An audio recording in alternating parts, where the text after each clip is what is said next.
Binyahe na po patungong Vatican City ang imahe ni Blessed Pedro Calungsod para sa nakatakdang canonization sa linggo. Kasama nito sa biyahe ang may 200 debotong Cebuano na personal na sasaksi sa paghirang kay Calungsod bilang ikalawang Pilipinong santo.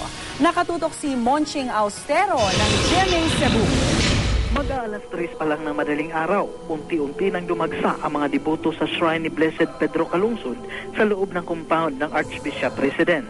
Kabilang na dito ang pamilya Hermosilla na karga-karga pa ang 2 bata mula sa bayan ng Liloan, Cebu.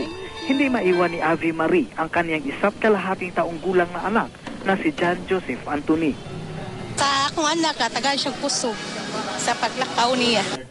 Para sa lula ng bata, malaking pamasko sa kanilang pamilya kung ganap na mabibigyan ng lakas si John Joseph Anthony dahil sa kanilang pananalig kay Calungsod.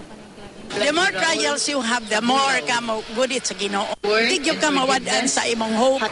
Alas 4:30 nang ilipat ang imahin mula sa shrine.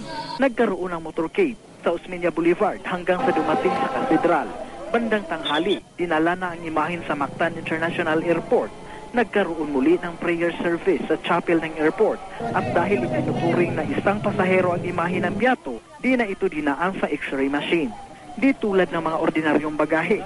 Sa halip, idinaan ito sa loob ng opisina ng airline at ipinasok sa isang espesyal na encasement na gawa sa styrofoam.